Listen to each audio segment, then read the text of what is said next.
I pledge allegiance to the flag of the United States of America and to the republic for which it stands, one nation, under God, indivisible, with liberty and justice for all. Roll call, Sandy. Present. Zoni. Here. Councilmember Parham. Present. Councilmember Tavalero. Here. Mayor Palfini. And I am here. The next item number 3, is the acceptance of agenda and urgency items. We are going to remove, at least I would like a vote to remove item 9B, discussion of long-term recovery funds. Do we have to move? Yeah. Move to approve that?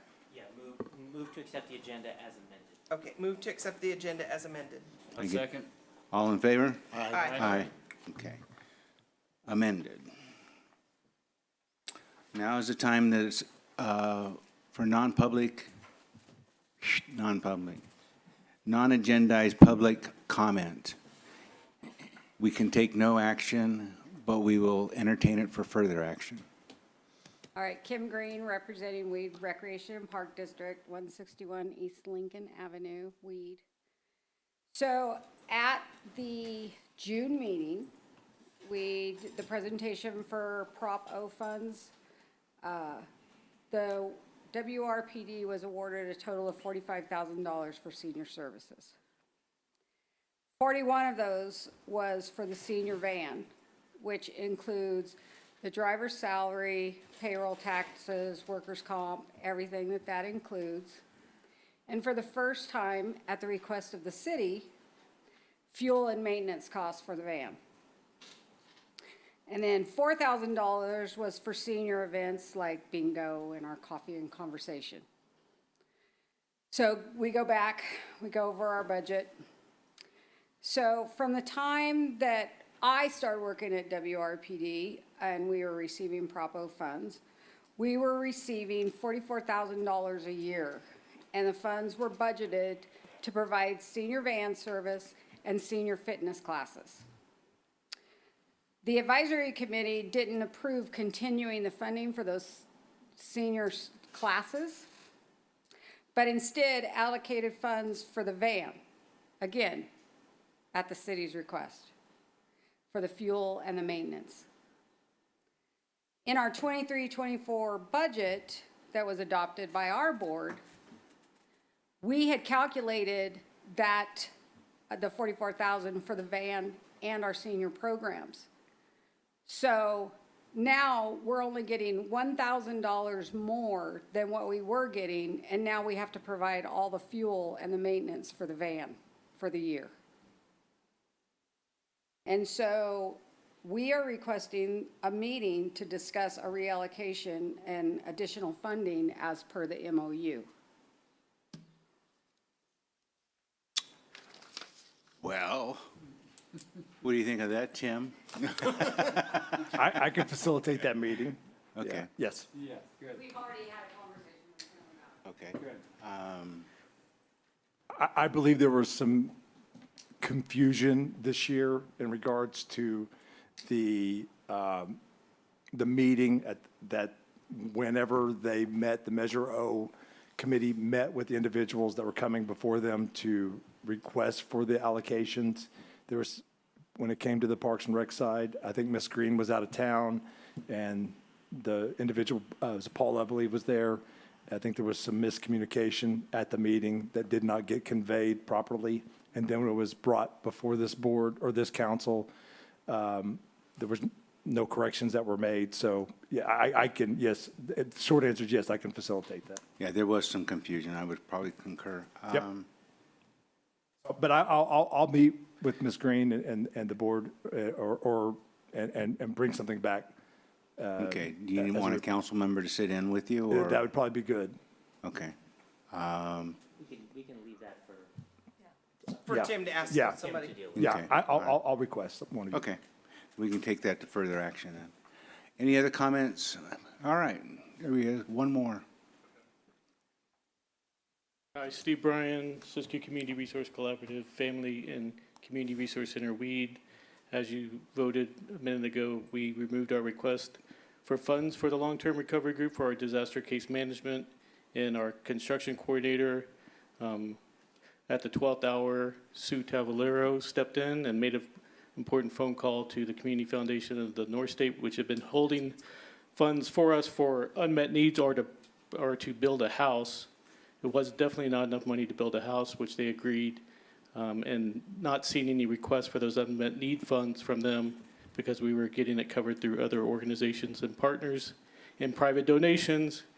They agreed with Sue, and then I spoke with Carrie later, that those funds would be better utilized supporting the survivors with disaster case management and construction coordination, and helping out the city, getting all their ducks in a row before they bring building plans to the city and answering any questions. We have Paul Morton, as you all know who that is, serving that role as the construction coordinator. And so respectfully requested to withdraw those funds, but thank you for the consideration, and wanted to let you know that we had a bright light shine on us yesterday, which was great, because the last 6 months we've been beating our head against the wall trying to figure out how we're going to pay for those positions, which has been not very fun. So a little celebration last night after that phone call. So thank you.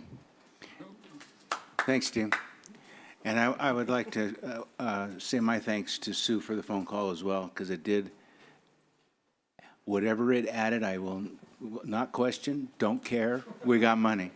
And that's the important part, so that we can continue the work. So, any other public comment? Seeing none, we'll move on to the regular agenda. On council member announcements, meetings, reports, and comments. Let's start with Councilman Hall. I don't have anything, Mr. Mayor, Your Honor. All right. Councilman Sue, Councilperson Sue. I do. I don't know who coordinated it, but I like it. Thank you for the beautiful restrooms that we have in the front of our building. Yes. They went from 1956 to 2023, and they're beautiful. And I want to remind people to clean up their yards, to get their weeds out of the way so the fire chief doesn't go crazy. And then my very favorite thing, thank you, Craig, and to the LTC and whoever else fixed the parking lot across from Sons of Italy Hall. It doesn't have lines yet, so I just parked randomly, but I went today and just parked in it because I could without getting rocks and dirt and everything in my shiny new car. And it's beautiful. And I just drive by it because it's beautiful. Thank you. It's beautiful. It's a beautiful parking lot. You made her cry with the parking lot. Oh, my It God. does. Concrete makes me happy, so Okay. Any other items? I don't think so. Okay. Mark? Councilman Mark? Just kind of further what Ms. Cavallero, Councilwoman Cavallero, parking lot looks great. It's a great job, and hopefully it'll continue on to next project and just keep making it look good. And I got a list of some items that, for the downtown area and other places in Weed there, that letters have been sent out for cleanup, for houses, for businesses, and it's something that they asked for support, and we gave it to them, and I see some steps being made now to go ahead and further that, and hopefully we can get these things resolved in a timely manner, but that's it for me. Thank you. Councilman Parham. Well, I want to say thank you to the entire city staff, all the different departments for all their work for making Carnavalia a success. There's a lot of folks there, went off without a hitch for the most part, and wouldn't have happened without the city staff working in unison to make that happen. So thank you guys for that, and gals. Not a whole lot to report from the Lola meeting last night. Other than Weed had a good attendance there, so thank you to the council members that were able to make it. The food was good. Food was excellent.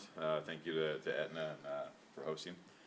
And I would like to remind the public that we do have the Rollin' and Weed car show and bike show coming up, along with some kids events and things like that in August. I'm sure we'll hear about it at the next council meeting, but want to put that out there to save the date for August 26th.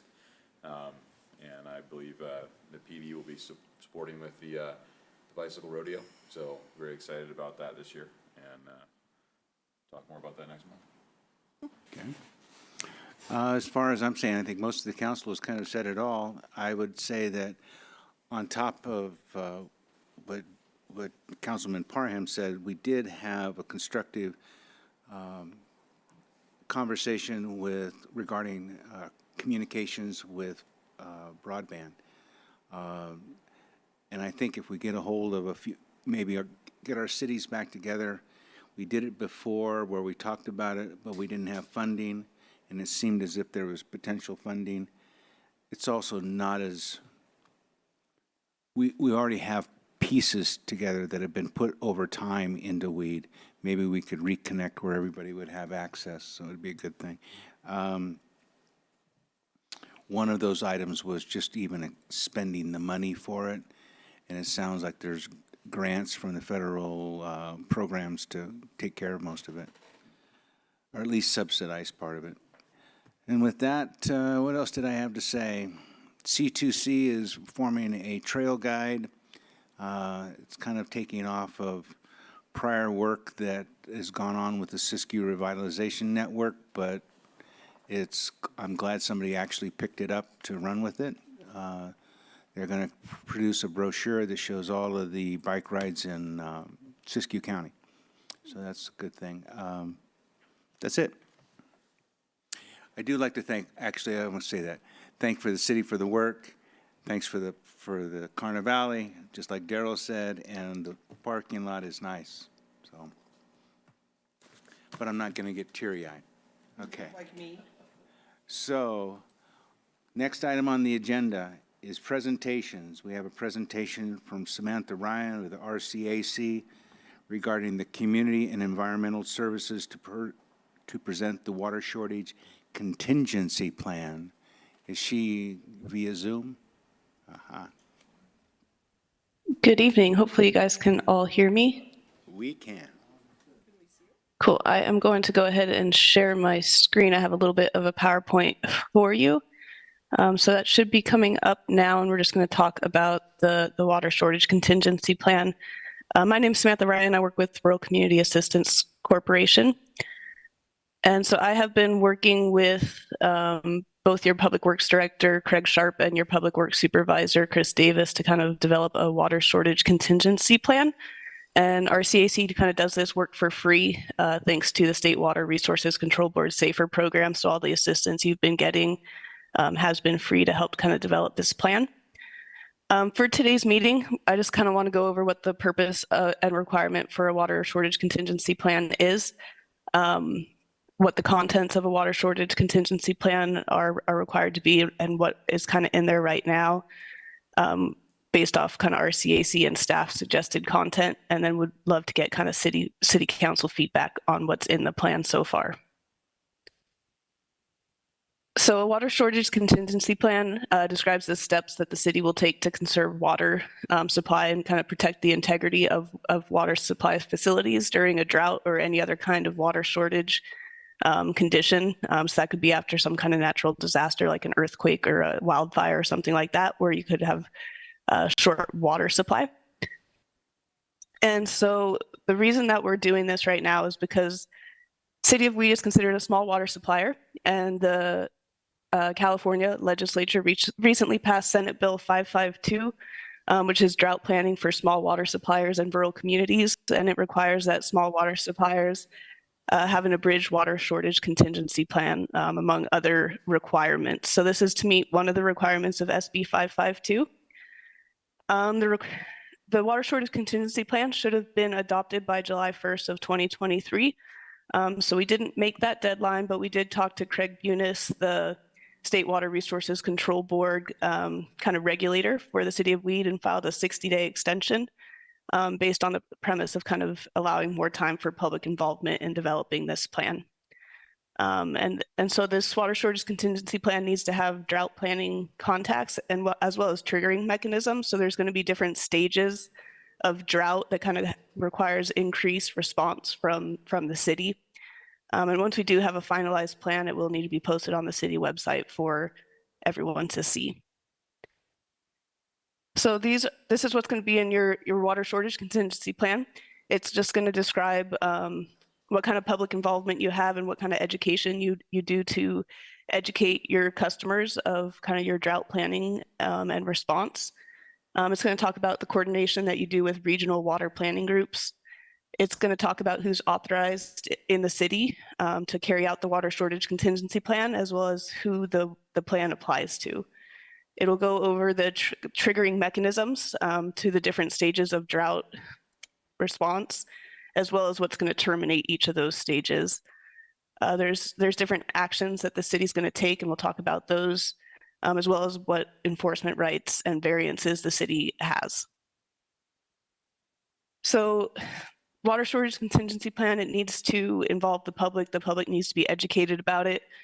So any adoption and updates of the water shortage contingency plan needs to be done at a city council meeting. Updates to the water shortage contingency plan should be done once every 5 years. And then you do also need to educate your customers.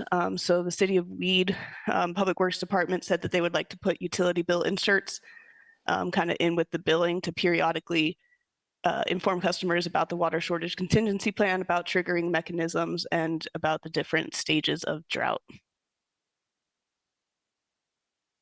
For coordinating with the regional water groups, there's the North Coast Resource Partnership.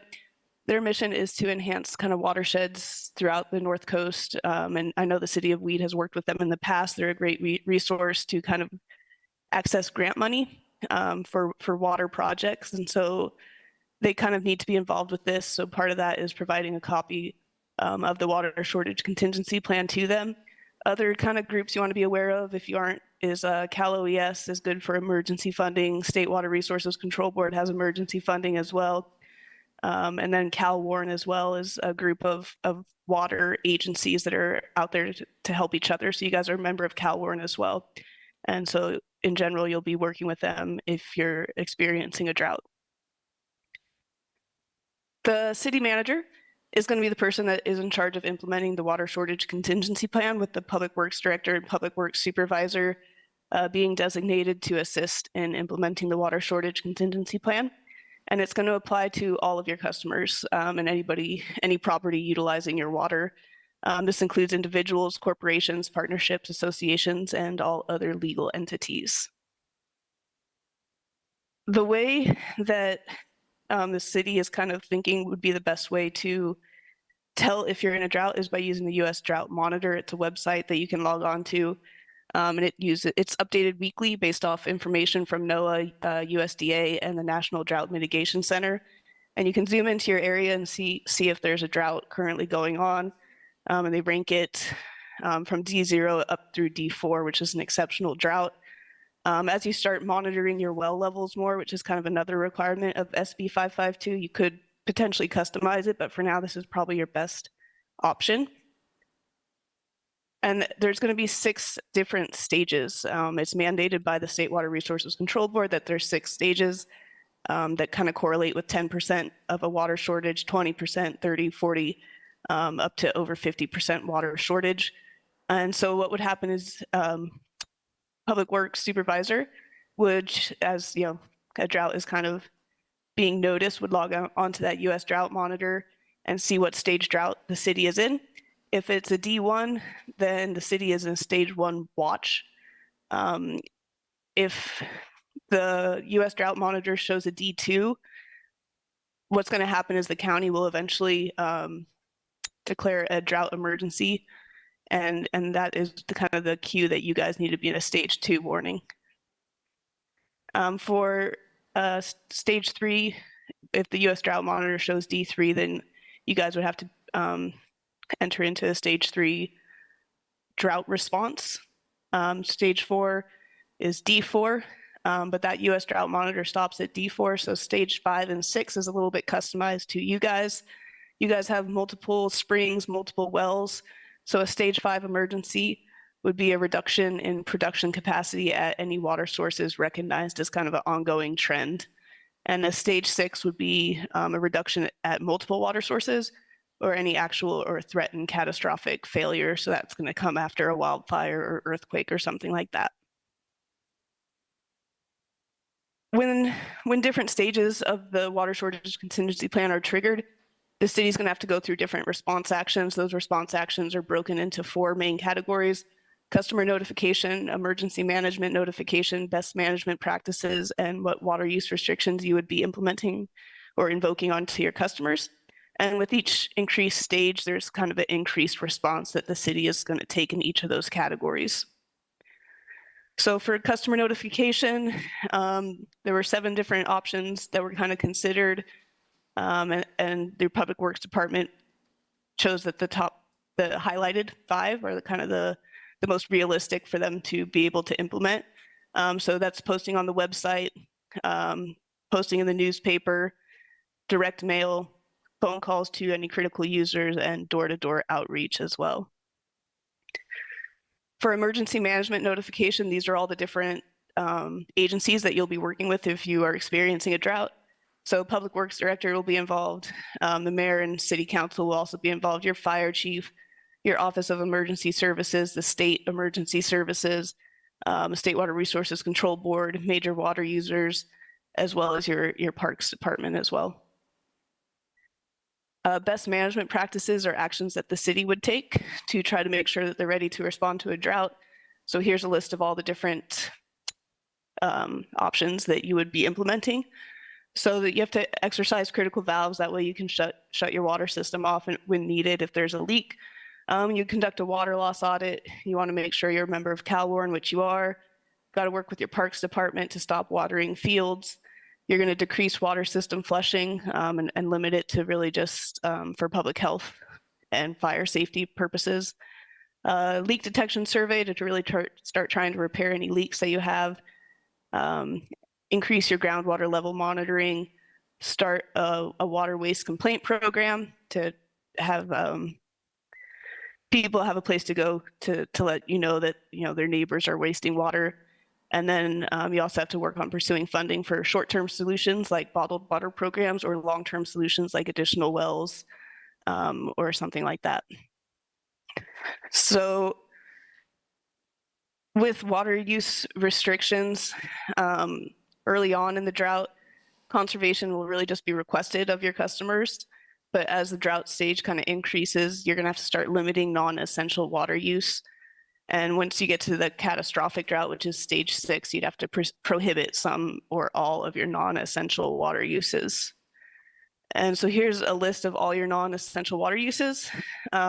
Limiting uses that could be limited would be your irrigation, your washing of cars and boats and trailers, filling of swimming pools, hot tubs, fountains, and ponds, using hydrant water for construction purposes, and providing water at restaurants.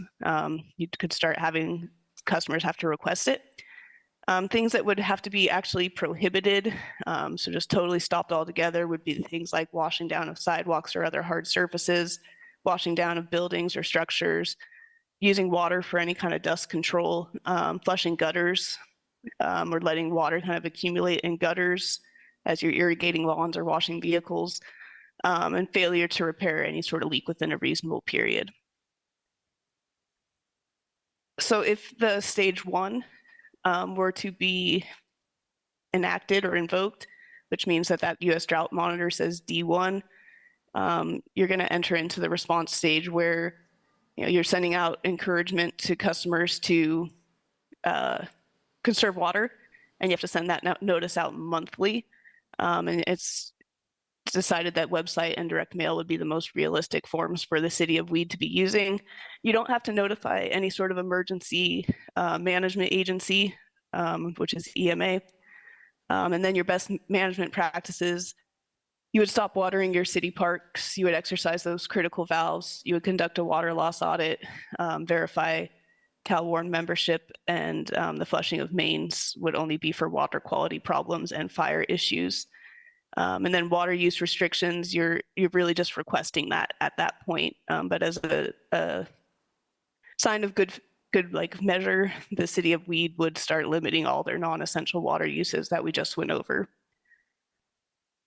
If you entered stage 2, things would just kind of escalate. You have to start working with emergency management agencies. So you'd have to notify your regional partner, notify the State Water Resources Control Board and critical users as well. You'd conduct a leak detection survey in areas with greater than 15% water loss. So your water loss audit would identify which areas have leaks, and you'd start going and try to find them and fix them. You'd start monitoring your groundwater more frequently on a weekly basis, and then develop that water waste complaint program so people can let you know if people are wasting water. And then water use restrictions become mandatory at this point. And so again, these are those kind of non-essential water uses that you'd be mandating that customers either limit or prohibit. So at stage 2, again, you'd be prohibiting all those on the right, and you'd be limiting things like irrigation and washing of vehicles. And so you'd pretty much be assigning a watering days by address. So even number addresses have certain days they can water, odd numbers have certain days that they can water, and it's limited in the time that they can do so. So 12 a.m. to 10 a.m. and 8 p.m. to 12 a.m. just to try to avoid doing it during the hottest part of the day where the water could just evaporate. With stage 3, you just kind of increase your response a little bit more. To reach out to your customers, you add phone calls to your critical users. Instead of just notifying your emergency management agencies, you'll start coordinating with them on a kind of regular basis. Again, you'll be trying to find leaks. You're looking for anything with more than 10% water loss at this point and fixing those leaks when found. And the city council would really want to start looking at potential long-term mitigation strategies with the engineering firm. All those kind of limiting non-essential water uses, some of those would start to become prohibited at a stage 3 level. So that would be golf course watering. Oops, sorry about that. Golf course watering, washing of vehicles, and providing water at restaurants unless it's requested by the customer. Stage 4 is when you start getting 40% less of what your normal water is. So here you'd increase your customer notification from monthly to weekly. You're hopefully down to just 5% water loss in areas, and you're trying to locate those and replace and fix those leaks. You'll start monitoring your groundwater daily, and you'd start really trying to bring long-term mitigation strategies to the board, whether that be drill a new well, install more tanks, whatever you need to do to be able to survive during a drought. And then water use restrictions, more things that were limited are now prohibited. So no filling of private pools, no hydrant for any sort of construction purposes, and the irrigation, instead of being twice per week, would be 1 day per week, and the hours would be shortened. For stage 5, you have to start notifying your customers in at least 3 different forms. So the Public Works Department figured door-to-door would be the most realistic method to add on at this point. Emergency management agencies, you need to start coordinating with them on a weekly basis because you're really at 50% of your normal water supply at this point. You'd really want to make sure that you're finding all leaks and repairing all of them within the water system. And you need to really start looking for funding immediately for those long-term strategies. There's a lot of emergency funding out there if you hit that situation. And you also want to start seeking that short-term mitigation, so things like bottled water programs. And then you would also probably want your Public Works Department to start doing patrols for water wasters. Again, that prohibited list becomes longer, so no county pools, June through August at that point, no outdoor irrigation at all, and swamp coolers would only be allowed if it's greater than 85 degrees. And then stage 6 is the last stage. It's for catastrophic response. So this is greater than 50% of your normal water supply. You need to have daily communication with your customers. And so you'll be adding newspaper to your method of communication. You'd be talking with emergency management daily. And your best management practices would be that you really start implementing all those mitigation strategies that you've come up with throughout the different levels and stages of the drought. You can start using any backup wells that you have. If you have interties at that point, you can use that. and just start investigating for additional water sources. And then beyond this, you really have to start asking for indoor conservation. So taking showers instead of baths, reducing the number of days you shower, not flushing toilets with every use, things like that. And you'd also have to implement a water allocation plan. And so that's a requirement in the regulations. So the catastrophic water allocation plan is pretty much putting down in writing what you're asking customers not to go over in daily usage. And so our CAC and the Public Works Department kind of recommends 55 gallons per day per person. It's kind of the normal standard accepted indoor use for an individual. And so each customer would be assumed, or each parcel would be assumed to have two people, unless it's confirmed that they have more. And so there's a verification form that would get sent out, trying to confirm the number of people on that parcel. That way they get the proper allocation plan. And so that's just the gallons per month per person household chart right there. And then the termination of all these drought responses is pretty much anytime the U.S. Drought Monitor drops down, you can then proceed down to the next level of response stage until you're no longer in stage 1. Stage 5 and stage 6 a little bit more complicated because you can't use that U.S. Drought Monitor at that point. So once reduction capacity at that one source that was low is normal for 2 weeks, you can exit out of stage 5 and go down to stage 4. And for stage 6, once production capacity at the multiple water sources that were low are back to normal for more than 2 weeks, you can drop down to that stage 5. As far as enforcement goes,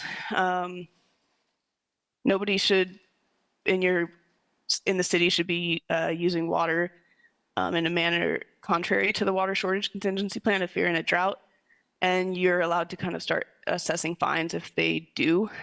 So your first time they do it, they get a warning. Second time, they also get a warning, a written warning about it.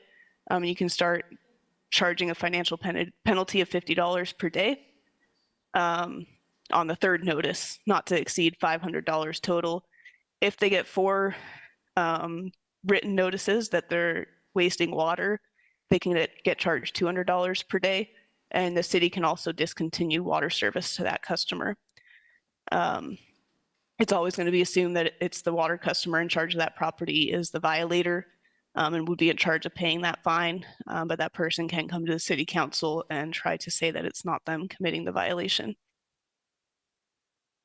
And then there are always variances, special cases.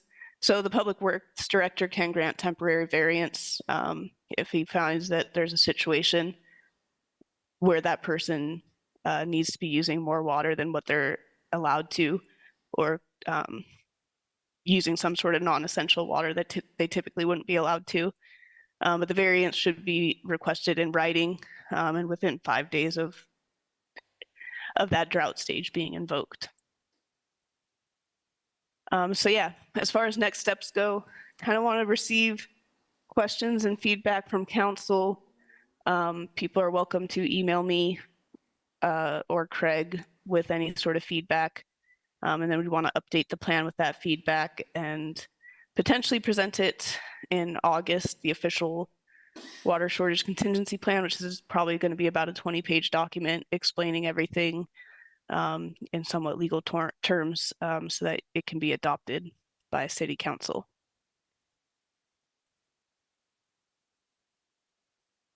So with that, if the city council has any questions or feedback or needs clarification, now would be the chance.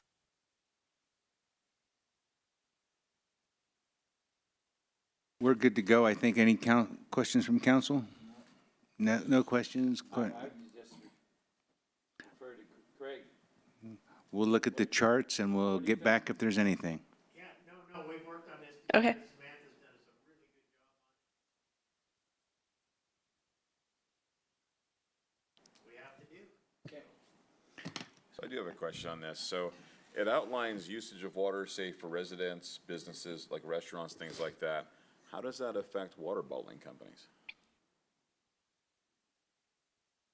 Do you, Well, Samantha, we have a water bottling company in our system, but they bottle water that is not city water. Okay, so they're independent.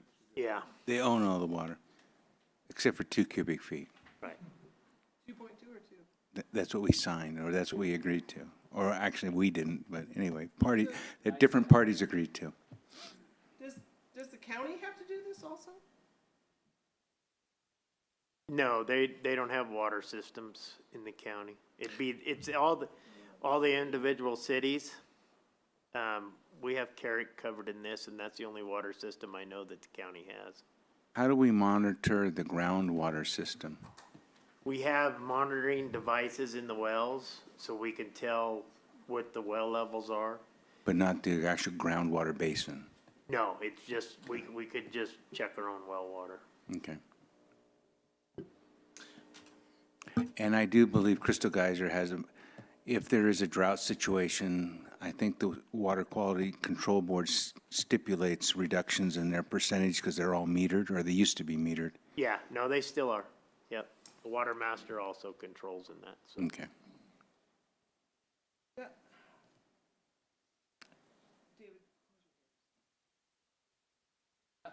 Does the water master care about 10,000 illegal cannabis grows? If the state is so concerned about me watering my lawn, why does the state not care, or the federal government, or anybody else, care about 10,000 illegal cannabis grows? Samantha, can you answer that one? I'm in Eureka, California. I will say they're starting to crack down on that sort of thing in general. I don't think you have it as bad as we do, but go ahead. Yeah. Where are they? She's in Eureka. They have more water in Eureka coming down. So do you have an answer to that? She said they're working on it. Oh, okay. There's been a lot more busts on the coast, I would say. But yeah, it probably depends on the river and how many people are advocating for the river's health. Well, we need more Yeah, advocates. okay. Yeah, we need help, but yeah, I have a tough time saying I'm not gonna water my front lawn and they're growing like crazy. That's me. Sorry. I told you, David. I warned you. Yeah. Okay, I have nothing else. Any more questions? We're good, Ryan. Thank you. Samantha. Samantha? Where did I get Ryan? That's her last name. Close. Samantha Ryan. Miss Ryan. Thank you, Samantha. We'll Thank be you. in touch. All right, thank you guys. Okay, bye.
Now it's on?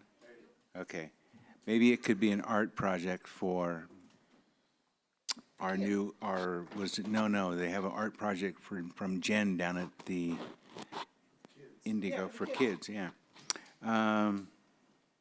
Next is the consent agenda. Do any council members want to remove any items from the consent agenda?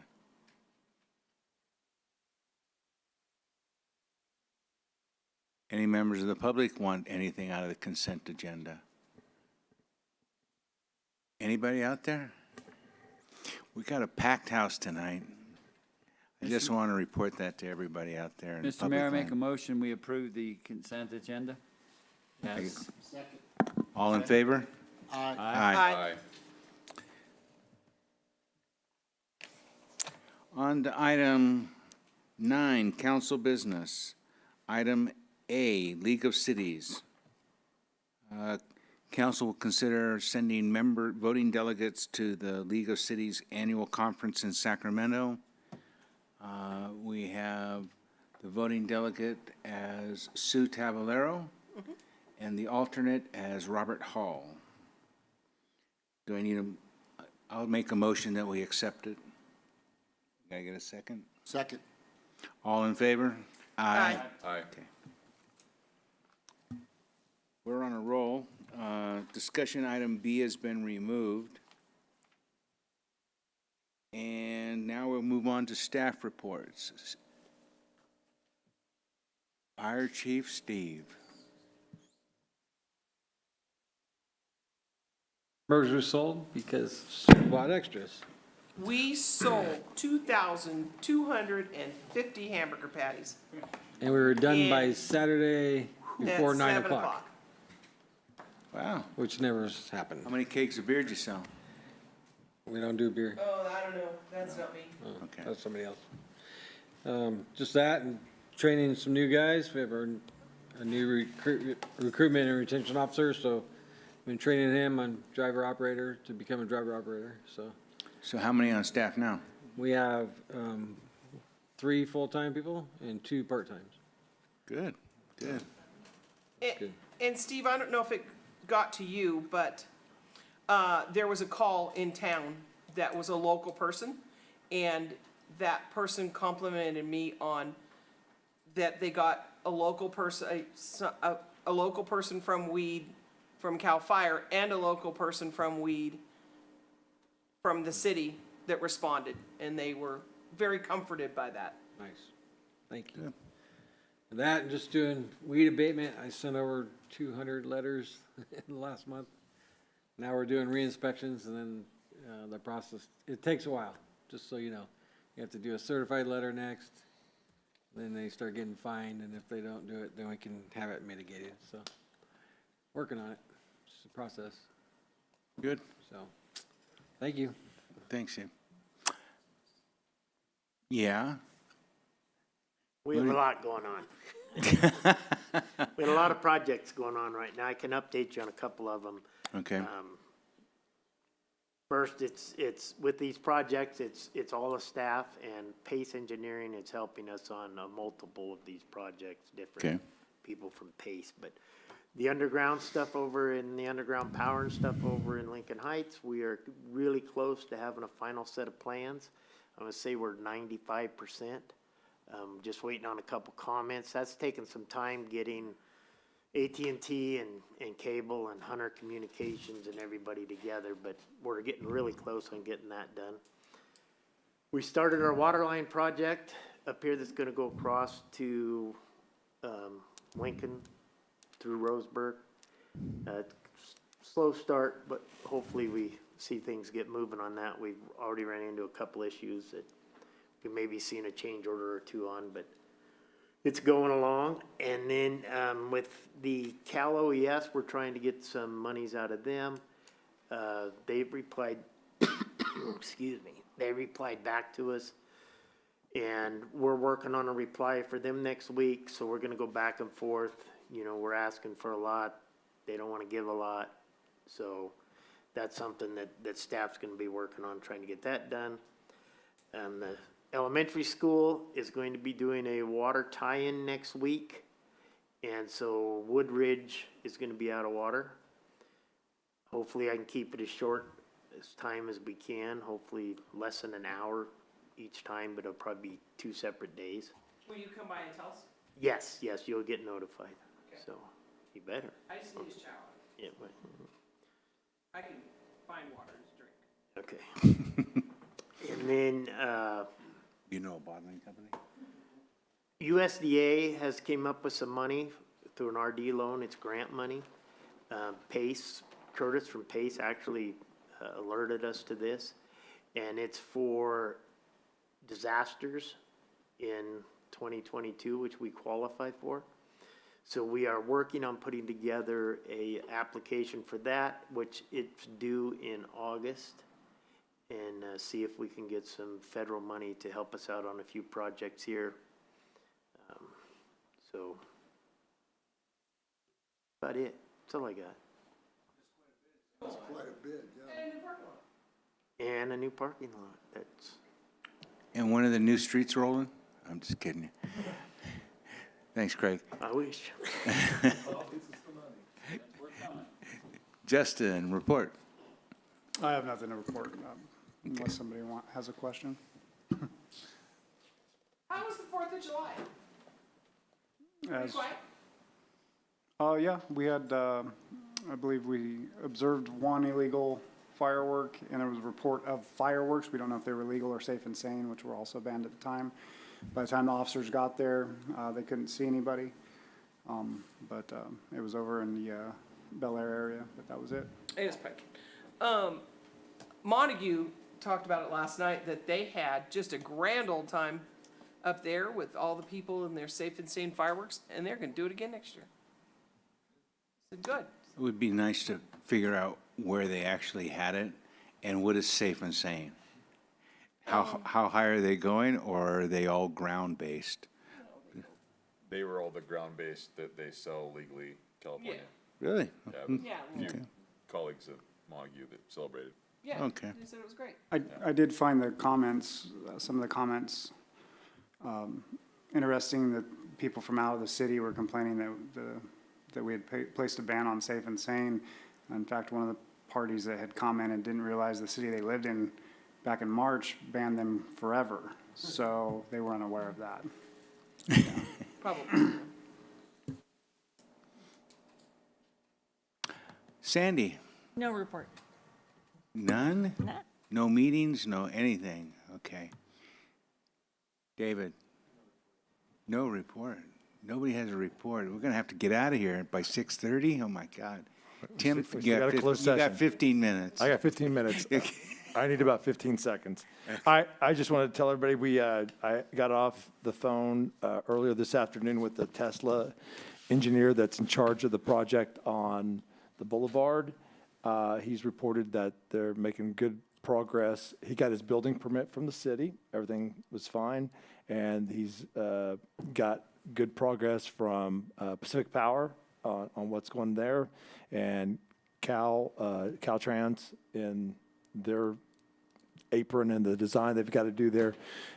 So we're getting close. Their goal still is to have the Tesla, the brand-new parking lot, finished by Labor Day, which is pretty aggressive, but I think it can happen because he said once everything, the pad is ready and they can start laying conduit, he said they can have that whole thing done and paved and everything in 2 weeks. So, yeah, it's pretty incredible how quickly they can get that done, so. There's been a request, or at least that I've heard, that what are we allowed to put on that particular site? Anything at all? One request, or at least one, yeah, it was a request, is can we put a map of? Yeah, I talked to one of the business folks downtown, in fact, today, and told them that we would be working with Tesla in designing a map of all the local businesses. So when the people come in, park, get their car, they go, okay, here's the restaurants, here's this, entertainment, this, that, and retail. So they have kind of a quick idea, because a lot of these chargers now, they can do them in about 30 minutes. And so the superchargers, and so they can have a little bit of time to go to Hilo, go to the bakery, walk downtown, do some stuff down there. So yes, I think that's important too for us to be able to have that. Okay. Any questions for Tim? Tim? Yes. On the parking lot, do we have any signage set up to get people to that parking lot? Yeah, we have signage on Main Street right now that shows public parking. I have been working with a company out of Reading, getting ready to get some quotes on some wayfinding signage throughout the town. that's consistent, and part of that is the public parking lot stuff. So I think that's very important for us to have that all over the community, you know, pointing to where the library's at, pointing where City Hall. Museum, but very, high school, very consistent throughout the community with our nice little logo on each sign. I think that's important. So yes, we've just got to come up, after talking to them, we just got to come up with a plan on where we want them located and, you know, the size and the budget and everything else. But it's not as nearly as expensive as it used to be with the graphic designs and everything else that are out there too. So, but I think that really, I believe Mount Shasta has some of these around their community, the signage that shows, you know, where the different things are. But yeah, these are pretty, where the college is. They have a lot of banners. Yeah. So I'm looking more. So for the guys out in Mount Shasta that are listening. Yeah. So anyway, but that's what we're looking at. The infrastructure money that's coming regarding the broadband, do we have any, We've been talking with Siskiyou Economic Development on that as well. do we need to make a presentation for our, to get in line or to convince people that we need it in our community?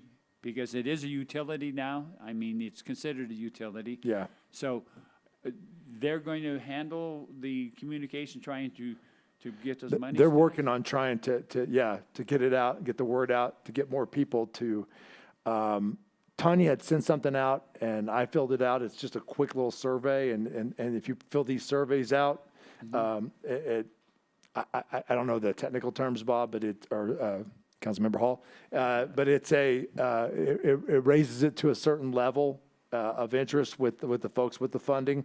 But as a follow-up with Mayor Palfini, absolutely. I think that's important. I think for the long-term needs of our community, job-wise and everything else, I think, you know, having high speed is extremely important. And getting new residents. You know, I sent an article a couple weeks ago to you guys talking about the importance. I think we always want to focus on bringing new business to our community, but I think it's just as important bringing new residents to our community as well. And I think that's something that we can have a much better opportunity with fiber optics and high-speed internet for our folks. There is some concern now for regarding disadvantaged communities with, like I said, it's considered a utility now, and there should be. I mean, I would like to see us, you know, be out there with the understanding that let people know that our community is disadvantaged, but we're Well, yeah. and we're concerned. We need it in here. And I believe the COVID and the pandemic kind of opened up a lot of eyes, because when the schools were shut down and kids that did not have access to internet, it was a mess. Yeah. I mean, we had parents that were having to park in the library parking lot just to get some Wi-Fi at the school. McDonald's also. Yes. You know. So Part of the conversation that we had at Lola last night was regarding, you're speaking about the economics of things, but I think the federal government was speaking to rural communities. Yep. That's what I got out of the conversation, not so much income levels, but more the rural. but with that go hand in hand a little bit, how more rural you are. Typically, yes. Typically, the more handicapped you are with economics, so. Yep. And like I said, I think it's something like, it's going to be vital to our future here. Why don't we get out there and Oh, we are. mix it up? Well, the guy spoke about neighborhoods, we do have some very large players here as far as bandwidth and what they're paying for their services. And the guy was big on selling neighborhood. Make your neighborhood stronger, not necessarily making AT&T stronger, but your neighborhood stronger, so Yes. anyway. No problem. And I'd just like to close with this. Kind of like to have everybody, she's not here tonight, and she usually sits across from me right now. It's been a rough week.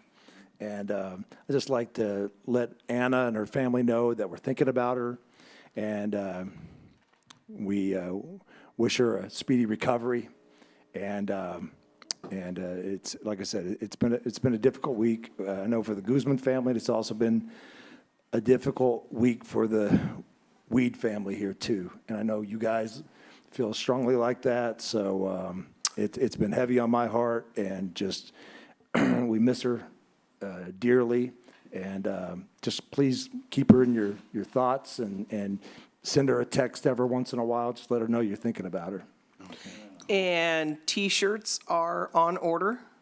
You can go I'm down to not- Heartside Hair and Nails Yeah. to buy a T-shirt that Yes. they're doing for the fundraiser. Yes. She started that today.